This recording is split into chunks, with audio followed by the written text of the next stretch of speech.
was a second entry, 1940 something, and no other entry. And this man has stands up and said, this is my land. People have been there 30 years, 40 years.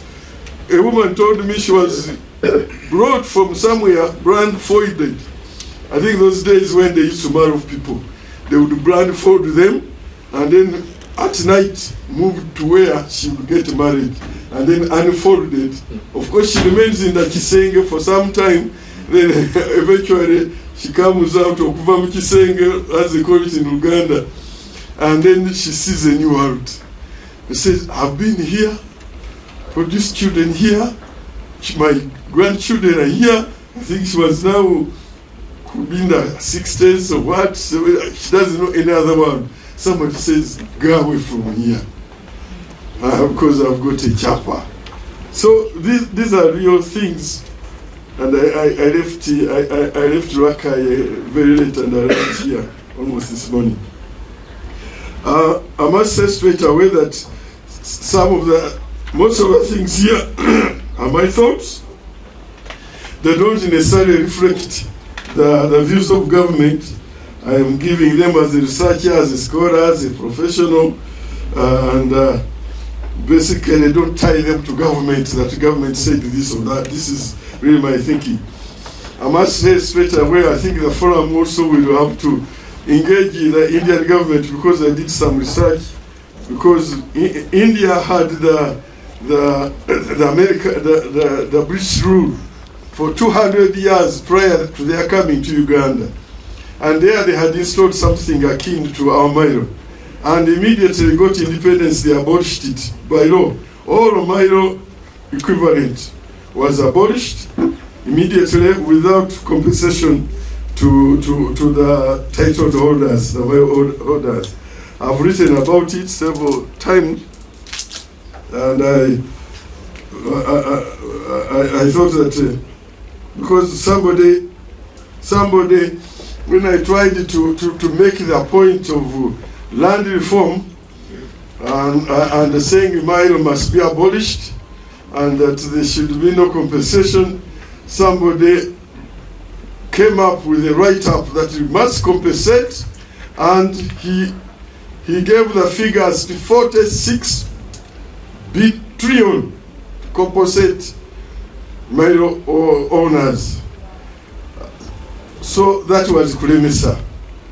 I said, I went to this chief government value. I said, how do you come to this figure? I've got. Then I engaged another vibrant young man. He had just left my career here. I think of school of survey or country something. And I said, value it for me. You base it on this and do the valuation.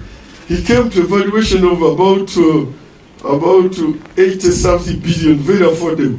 So I put him alongside the chief government valuer, and he just dismissed him as a young man who didn't know what was talking about.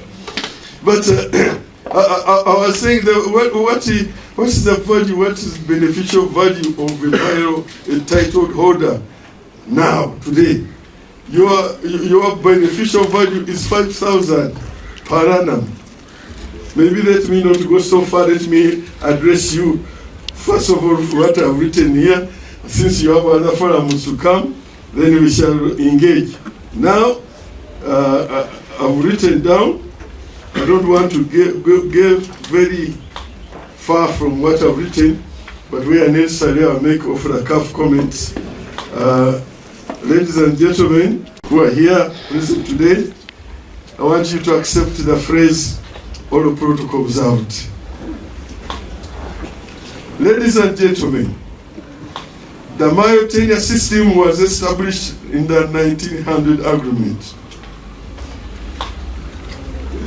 I'll get off the cuff. So some people call it agreement. I've written it, those who follow my writing, I say it cannot have been an agreement. You cannot get Sir Harry Johnson, Cambridge or Oxford trained, with the experience of administration in Algeria and other parts of the world, and you sit him side by side with the Apollo Kagwa, who doesn't know what a school is, because this is not what a school is, and you say that two are hammering out an agreement. The minds cannot meet. It was not an agreement at all. The minds have not met. These are people in different worlds. How can you say Apollo Kagwa, who has never been to school, who doesn't know what a school is, what a blackboard is, what ABC is? You sit him with a Cambridge expert from the then first world with experience in Nigeria and elsewhere, and you say you are hammering out an agreement. And I've looked at that agreement, some just put thump there, some what, and I'm sure they didn't know what it was. So, but anyway, we call it an agreement. We call it the 1900 agreement, which was the instrument. This so-called agreement was the instrument used by the British colonial authorities to establish their colonial control over Uganda. If you rule at it properly, it was really establishing the colonial authority over Uganda.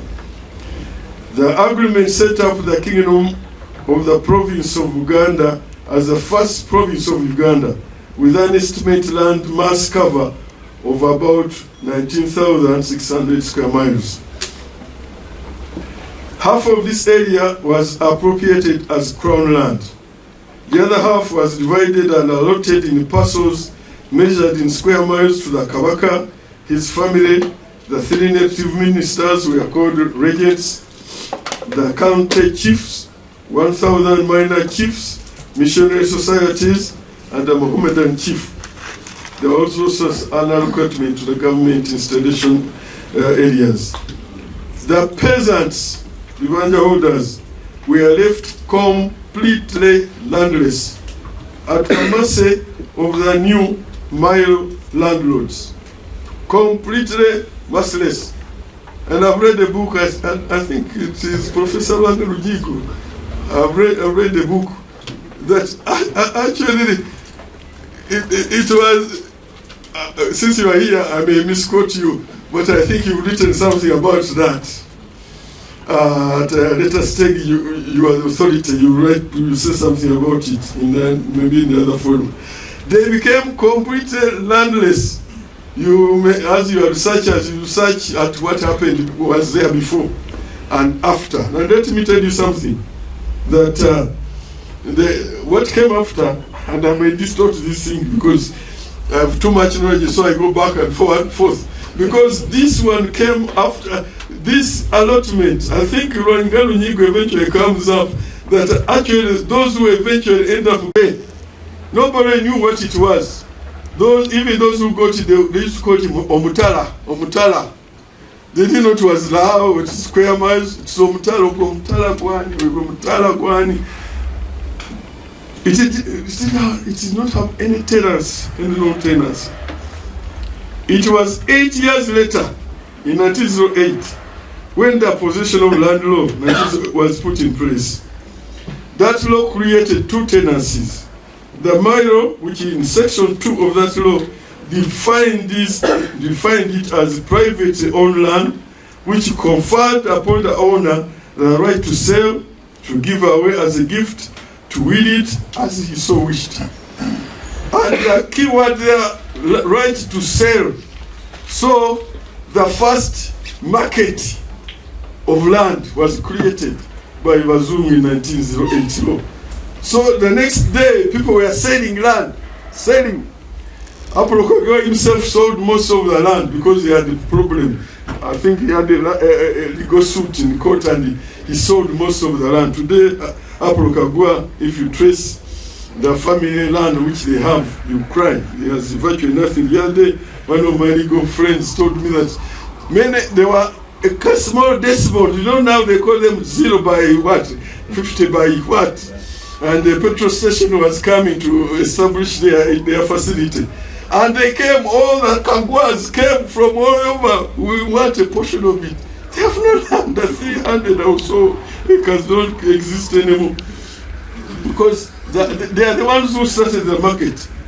And the will, which was free land, you see how Mukasa gave away all that land to Church of Uganda. At Mukono, all that, I think he owned the whole part. I'm told that he was so bright, so crafty, that some of the documents used to sign by his foot put a pen under the door and sign to look for make it look different. I said this. Section B, that's 2B of that 1908 land law, clarified that the Kabaka's 350 square miles in the 1900 agreement is official mile for every other Kabaka would come. Whereas in the agreement, it was easily plantations, what. Here they clarified that it is also an official mile. Ladies and gentlemen, so that's the law which now gave it a tenancy. Now, there's a tenancy called Mailo. It was not they are corrupting the word, the Buganda word was, they were crafting, but no, even the Mailo didn't exist in the Uganda language. This was a tenancy put in by law, which defined what private Mailo. If you look at that law properly, you do research, go and look at it, to define this is a private Mailo, to define also official Mailo. And the official Mailo is eventually is actually managed under the 1919 Official Estates Ordinance, which eventually became an Official Estates Act, and the 1967 transferred it to Uganda Land Commission. People confuse it and say that is a biafe. It can't be a biafe. It has never been a biafe. It is a public land. The law is there. They never quote the law which actually governs it. They just say biafe, give it to us. Ladies and gentlemen, the Mailo tenure system created an outcry from the majority peasants, occupant of the land where the actual creator of wealth through cultivation. It was through their agitation mainly centered around boycotting the growing of cash crops that the colonial administration responded by putting in place the Usula and individual law, which conferred security of occupants to bibanja holders who under the 1995 constitution are known by the term legal or bona fide occupants. They agitated, the Bataka came in, and they formed the Bataka Party. The Bataka Party became very popular. Now Bazungu were faced with this dilemma, a popular movement, well organized, coming up, and then these people, they had given land, but they are lazy, they don't own land, but they realized the actual creators of wealth don't have anything. So they were tied between. But those lazy people who have the titles are the ones they are using to administer the colony. So they can't antagonize them. Yet the creators of wealth who pay the tax have no security. So it was in between, destroy the Bataka Party politically, give security to the creator of wealth, but leave ownership with these chiefs who are now the rulers and sending other training and sending other to other parts of Uganda to control the economy through them under the indirect system they had set up under the 1900 agreement. So now we call them legal or bona fide occupants. That's a constitutional term of today. Ladies and gentlemen, the 1928 Busula and individual was a compromise which recognized both the right of the Mailo landlord's ownership and that of the occupant on the same piece of land. That's a tragedy. The same piece of land, both recognized by law, different rights. The Busula and individual gave the Mailo landlord the right to evict the bibanja holder if he did not pay usul for three consecutive years. But the eviction would only be carried out after a court order. Mr. Mukwaya, I think you Rangali, of course, Professor, you must have read his book. I have it. Mukwaya, writing closer to 30 years after passing of the 1928 law, stated in his book, and I'm quoting, land tenure in Buganda, present day tenants, that's his book, the title. Land tenure in Uganda, present day tendencies. That's around 1950 something when He wrote that book 30 years after 1928. It is rare for courts to grant orders of eviction against tenants who fail to pay usuru or impujo. Any dues in arrears are legally considered civil debts, which are coverable in the usual manner. So even the Muzungu at that right time considered that how do you evict somebody who has a legal right to be there? So when it came to interpret, at least Mukwaya carried up to the depth. I think there's another book I've read, this is by somebody called Sabiti, who said, I think went through about 8,000 cases, 800, from the Buganda Principal Court and whatever, and noted this. And so there were no evictions. In fact, when I was growing up, it could be unknown for eviction to occur. And I don't know why the current courts of law don't even refer to these precedents which are there. In legal practice, we are covered by precedent. We are bound. Courts, these have been decided cases, but they are deciding and evicting people. Because what they did in the current Land Act was to bring this law of 80 years ago and put it in our present act. 80 years ago, we are still bound to pay usuru and impujo on our own land, and we evicted by court order. They don't even look at the precedent. But Mukwaya, at that time, has given, it's a question of when I was still very active in practice, scholarly works would be recognized by courts. Just bring Mukwaya's book, hand it to a judge, and you will see that the precedents there. You don't evict. Evict them to go where? That land in Okwa is about around 300 acres. The people need about 700, almost 1,000. And the man said, Sagara bantu kutaka lyange muvemu. They kuva to go where? It's their land. So, our courts have not helped us. When I was starting practice, we had very robust bar, a robust bar. We had Justice Sold, Justice Fry, very strong judges there, from Wambuzi, Nyamchocho. These were very, and on the bar itself, you had Ayuguyugu, you had Katera, you had very, these days I don't know where.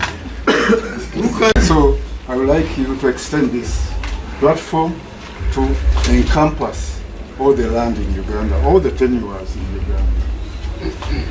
I hope you'll appreciate my request and do the needful. I'd like to thank MISA for the great work they are doing on land in Uganda. Recently, Doctors Auma, Teresa Auma, and Doctors Muhammad Runyago presented their doctoral dissertations on land, and we really appreciate that. And I would request the minister, whenever he has problems, maybe to consult these people who have done in-depth work on land. Unfortunately, I'm not a lawyer, and I'm incapable of quoting all the articles that Dr. Mayanja Soiwe did quote.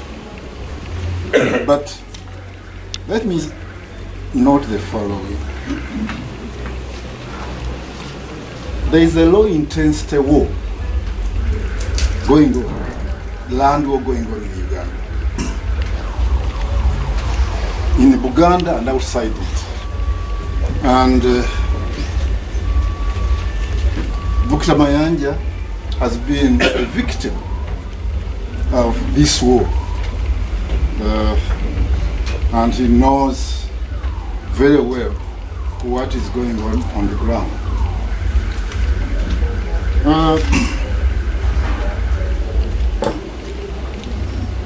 The 1928 Busula and Vujolo has been called the Peasants' Charter. The Peasants' Charter.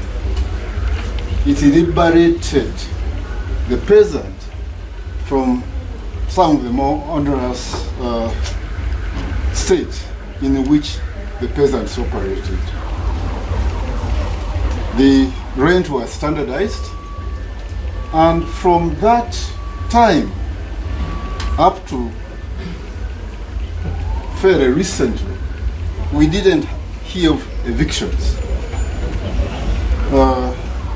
Now, one of the things we have to address, who is evicting?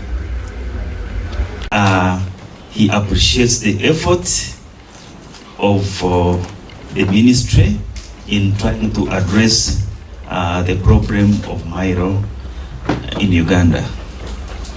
And as a university, we also have a role that we can play in this conversation.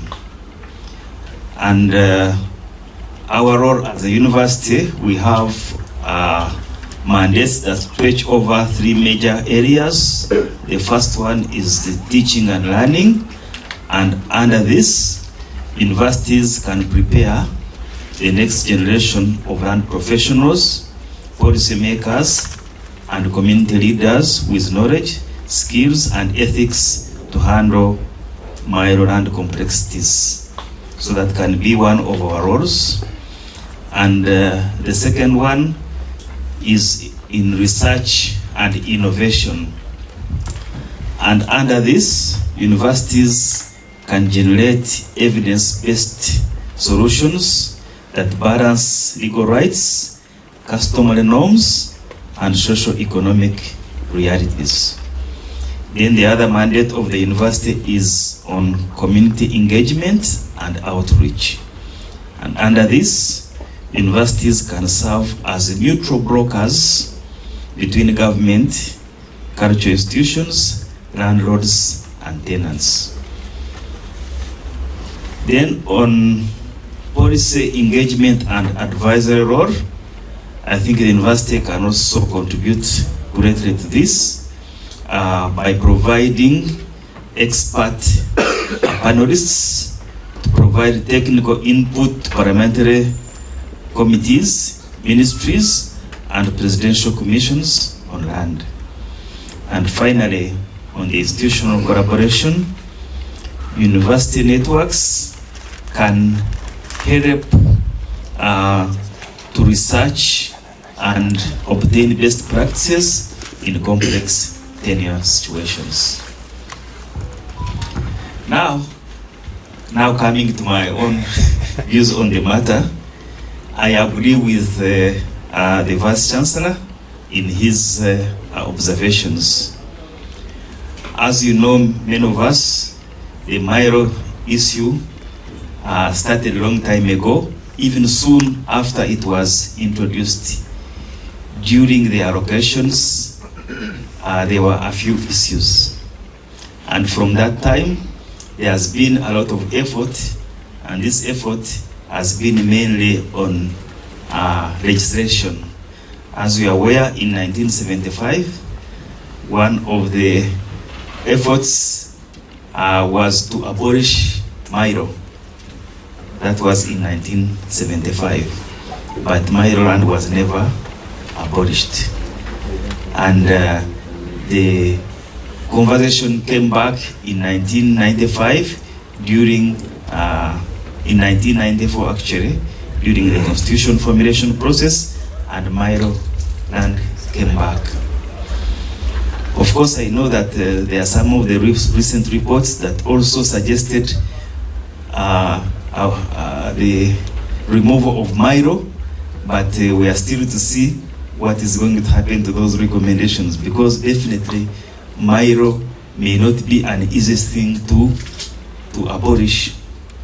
So now, as has already been mentioned in in the communication from the Vice Chancellor, we need to understand Mailo better, not generally, but getting information almost pertaining to each combination of landlord and tenant. And to do that, we need to do research, we need to do field work and understand. And then that's when we shall be able to address some of these problems. As Makerere, we've been working with the Ministry of Lands, Housing and Urban Development. We've been working with tenants, and we have also been working with landlords. In fact, the effort that was in Mityana and the other districts, Mubende, Makerere was involved. And in this case, we acted as the foot soldiers, because by that time there was a fear that nobody would even touch Mailo. But the approach which we used was to go and first understand what is the problem, what are the issues. And because of that, we've managed at least to do something. At least we know that you can have a certificate of occupancy on Mailo. And I think this is the approach that can really be used in the other areas. Another good example of the university involvement is in northern Uganda. Makerere has been involved in the preparation of certificates of customary ownership in Moya. This experience was immediately after the Civil War, where there was fear that northern Uganda was very volatile and you could not go there. So, as a university, we went with the Ministry of Lands, Housing and Urban Development, we went with civil society, and that combination helped us to at least start the pilot projects for preparation of CCOs. And as I speak, in northern Uganda, it's very easy. We have many organizations that have been there issuing CCOs. There is now a big problem of land disputes in the country, and most of these land disputes are in areas where land values are going up. A good example is in the Albertine region. The problems in the Albertine region cannot be solved by legislation. The problems also need an understanding. Honorable Minister, one time the ministry organized a workshop in the Albertine, and I was also there. I attended to give also an address as a professor from the university. But during the discussion, I was almost embarrassed by the community there, the political community, local politics. They're saying that no, we don't want lectures. What we want is security to come and be here. Yes, security can do work, but what about if security is also compromised or they have conflict of interest? So where do you run?